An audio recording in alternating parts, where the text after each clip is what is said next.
Okay, at the end of the last video, we were on number 15. The car and the truck. The traffic light turned green, a car begins to accelerate, a truck goes by at constant velocity, the car speeds up and eventually catches up to the truck. We had just finished getting our equation for delta D of the car. The VI goes to 0, so really delta D of the car is 1/2 A delta T squared, but we can't find it because we don't know the delta D nor the delta T. We have two unknowns.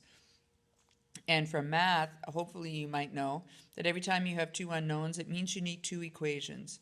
So this is one equation. The other equation we're going to get from our truck, because we know VAV is equal to delta D over delta T, then delta D of the truck will be equal to VAV delta T. We can't find it because we don't know the delta D or the delta T, but we know they're the same as they are for the car. So there are two unknowns. We know the delta D's are equal. It's like having x equals 1/2 A times y squared and x equals some number times y.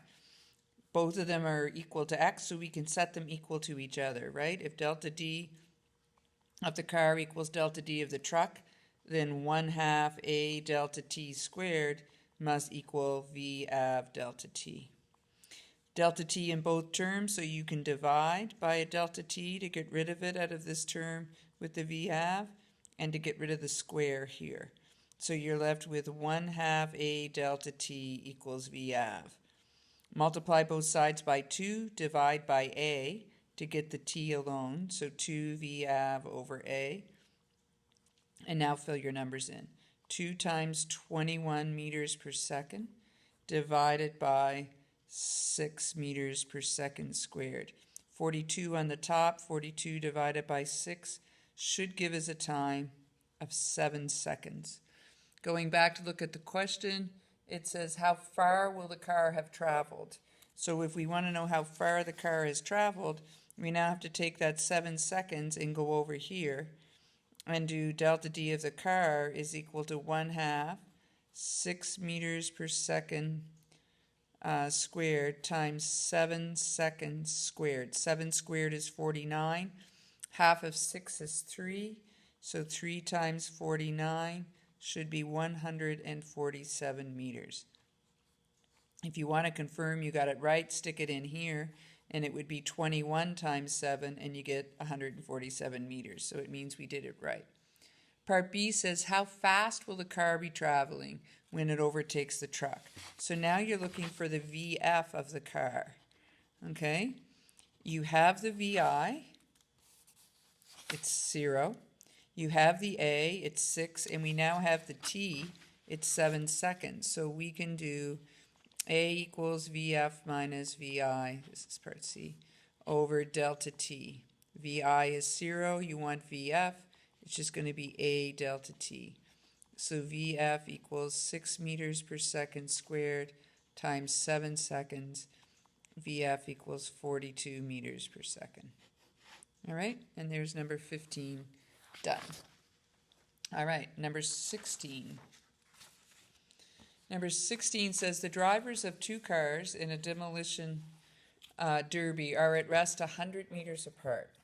So our givens are, so this is number 16, our givens are car 1 and car 2. They're 100 meters apart. They begin to head towards each other. So that means VI for both of them is 0.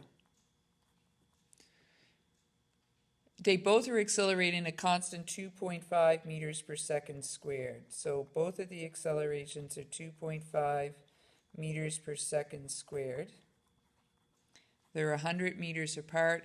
How long before they collide? If they both start at rest and they both accelerate exactly the same amount, then that means both of their delta D's should be the same, and it's 100 meters, so both of them should be 50 meters. I'm taking a shortcut here on this one. We're going to do an example problem like this one in a few minutes, and I'll show you what happens when the two A's aren't the same. But because they're the same, we can do this more easily. And the question wants to know how long. You're looking for the delta T, which will be the same for both of them. Okay, so the equation would be delta D is equal to VI delta T, 1/2 A delta T squared. The VI term is 0. Multiply both sides by 2 and divide by A to get your T squared.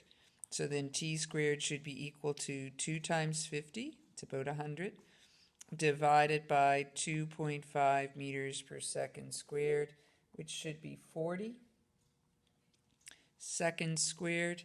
Take the square root and get 6.325 seconds. Okay, number 17 says, two trains head straight towards each other on the same track 250 meters apart when their engineers see each other and hit the brakes. The express, so one set of givens is the express. The express is heading west at 96 kilometers per hour. So the VI, 96 kilometers per hour, which you need to turn into meters per second.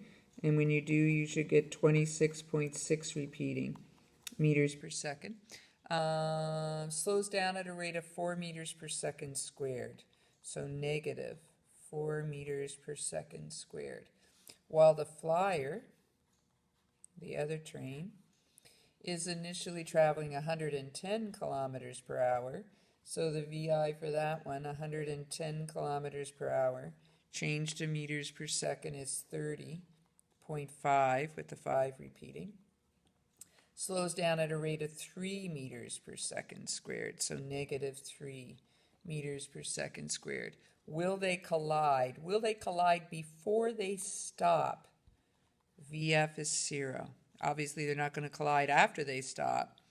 But the stop part is important because now you have a VI and A and a VF for both of them, and you can find the delta D. So using VF squared is equal to VI squared plus 2A delta D, rearrange for delta D. So subtract the VI squared from both sides and divide by 2A. The VF goes to 0. So delta D of the first one will be negative 26.6 repeating, and keep the repeating there, squared over 2 times negative 4 meters per second squared. Assuming you remembered to square, your negatives will cancel. You'll get a delta D1 of 88.88 repeating meters. Exactly the same thing for the other one, for the flyer. VF squared equals VI squared plus 2A delta D. Rearrange for delta D again. VF squared minus VI squared over 2A. The VF goes to 0. So delta D2 will equal negative brackets 30.5 with the 5 repeating meters per second squared over 2 times negative 3. Okay, do the math, and you should get 155.607 meters. So what's their total distance, delta D total, that they covered together? Add the two of them together and find out that the total distance will be 244.496 meters. Will they collide? No, they were 250 meters apart. So they won't collide, but it'll be close. No, but close.